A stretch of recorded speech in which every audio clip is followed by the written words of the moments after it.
और इस सारे तनाज़े के अंदर पहली बार भारत की एंट्री भी हो चुकी है। भारत का भी अब नाम खुलकर सामने आ रहा है। बड़ी खबर ईरान इजराइल अमेरिका युद्ध को लेकर, जहां अब ईरान की तरफ से एक बड़ा बयान सामने आया है जिसमें भारत का जिक्र भी किया गया है। एक सनसनीखेज दावा किया है जिसने पूरी दुनिया को चौंका दिया है। आज खबरों पे बात तो करते हैं, लेकिन पाकिस्तान को अपनी पड़ गई है और हालात खराब हो सकते हैं अगर ये जंग तवालत इख्तियार करती है। ईरान की अमेरिका और इसराइल से जंग, जो कि पूरे मशरिक़ वस्ता को अपनी लपेट में ले रही है, जो कि इस वक्त पूरे का पूरा दुनिया का मंजरनामा तब्दील कर रही है और एक आलमी जंग में किसी भी लम्हे कन्वर्ट हो सकती है। अब उस जंग की अब तक की सबसे बड़ी खबर आ चुकी है। इलाही के मुताबिक अमेरिका नहीं चाहता कि भविष्य में भारत, चीन या रूस उसके बराबर की ताकत बने। वो किसी को अपना पार्टनर नहीं बल्कि अपना गुलाम बनाना चाहता है और इसी दबदबे को बनाए रखने के लिए वो दुनिया के अलग अलग कोनों में युद्ध छेड़ रहा है ताकि कोई भी देश उसे चुनौती ना दे सके।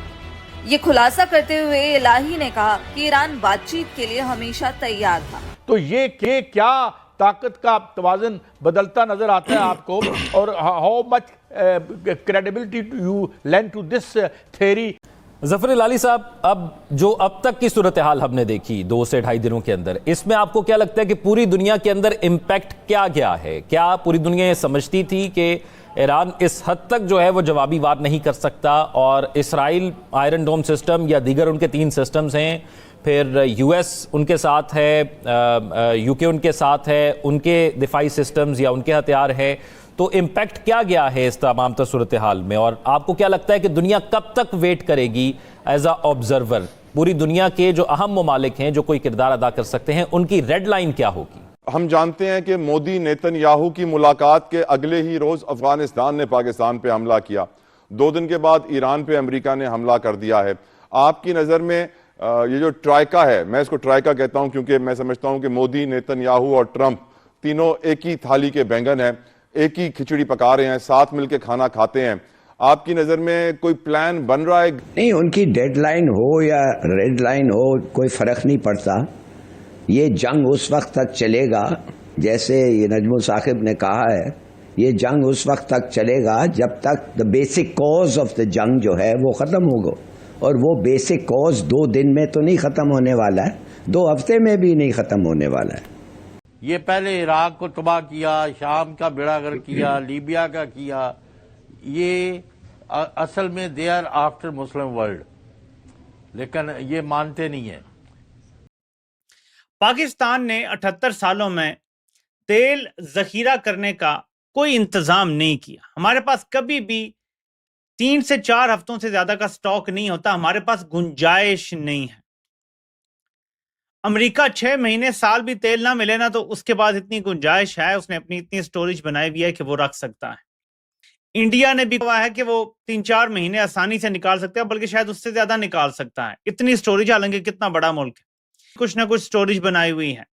साउथ कोरिया ने, पाकिस्तान के टीवी चैनल्स पे आज सुबह से जो बातें की जा रही थी या जो न्यूज चल रही थी वो ये भी थी, पाकिस्तान को अगर हम लें तो पाकिस्तान में इस तरह की न्यूज है कि जी पाकिस्तान को लेकर कई जगह पर ये बात की जा रही है कि ऐसा ना हो कि अमेरिका को पाकिस्तान जो है, अमेरिका को खुश करने के चक्कर में पाकिस्तान जो है वो एयर स्पेस दे दे, जैसे कि पहले भी दिया गया था जिस वक्त के पाक अफगान या कह लीजिए अमेरिका अफगान वॉर चल रही थी और हम खामाखाही में उसका हिस्सा बन गए थे।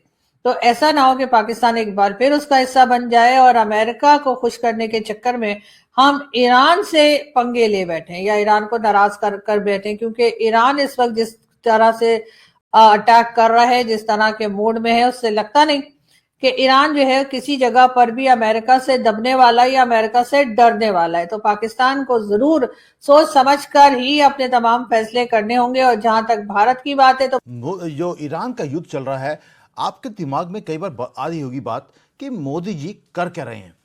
हमारी टीम ने पूरे कनेक्शन को, डॉट्स को हमने जोड़ा और हमें पता लगा कि मोदी जी ईरान वॉर को एक जो दुनिया देखती है कि यार एक युद्ध शुरू हो गया, मोदी जी देखते हैं उसे एज अ कैटलिस्ट। वो एक्सट्रैक्ट कर रहे हैं कुछ चीज़ों को, ट्रेड रूट्स के ऊपर कुछ काम कर रहे हैं, कनाडा को यहाँ पे बुला लिया और उसे हमारी मर्जी से काम करने के लिए मजबूर किया है। नेवल डोमिनेंस हमने इंडियन ओशन में दिखानी शुरू कर दी। ये मोदी जी का पिछले 3 दिन का काम है। हमारी वहां पर हाई लेवल की भारत में मीटिंग्स हो रही हैं। पेंटागन को फोर्स किया जा रहा है कि वो भारत की जो फैक्ट्रीज हैं वहां से वो हथियार खरीदने शुरू करे, और वो सारा कुछ कर रहे हैं जब भारत दुनिया की सबसे बड़ी इमरजेंसी चल रही है। उसके बीच में वो दुनिया का सबसे लार्जेस्ट इवैक्यूएशन का प्लान उन्होंने बनाना शुरू कर दिया। हमारे जैसे लोग जो अब दुबई में फंस चुके हैं, इनको बाहर निकालने का प्लान वो एग्जीक्यूशन में है।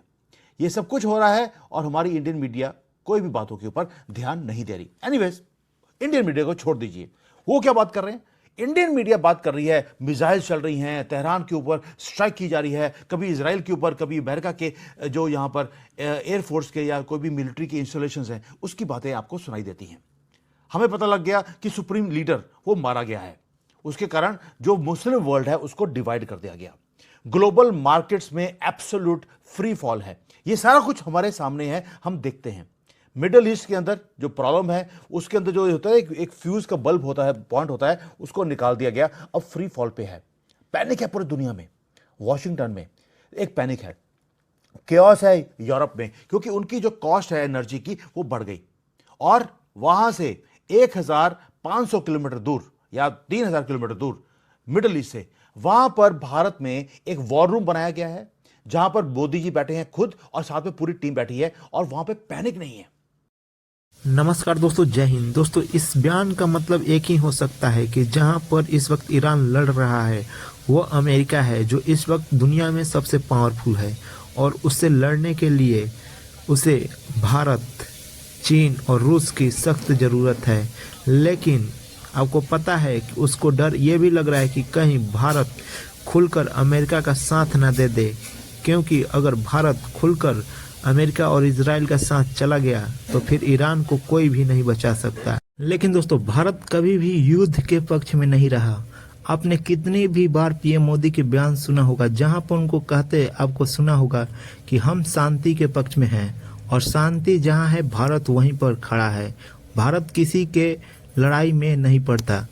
वहीं दूसरी तरफ पाकिस्तान उछलता रहता है। दोस्तों, वीडियो पसंद है, वीडियो को लाइक करें, शेयर करें और चैनल को सब्सक्राइब करें। अली मोहम्मद अली साहब, अभी भट्टी साहब सिर्फ अकेले नहीं है, बहुत से लोग ये बात कहते हैं कि जी ये नेक्स्ट जो है ना वो पाकिस्तान है, नेक्स्ट जो है टर्की है। आप क्या समझते हैं कि पाकिस्तान को हम इस तरह सोच सकते हैं कि ये हो सकता है पाकिस्तान के साथ? बड़ा अच्छा सवाल है कमरान साहब। मुख्तसरन जवाब ये है, जी मुख्तसरन जवाब दे देता हूँ। देखें, आपने शुरू में बड़ा अच्छा जामिया अहाता किया। देखिए, इसराइल का जो दिफाई बजट है वो तकरीबन $46 बिलियन है। ठीक। इंडिया का जो डिफेंस बजट है वो तकरीबन $85 बिलियन है। इसराइल की जो फ़ौज है टोटल वो 1,85,000 नफूस पर मुश्तमिल है।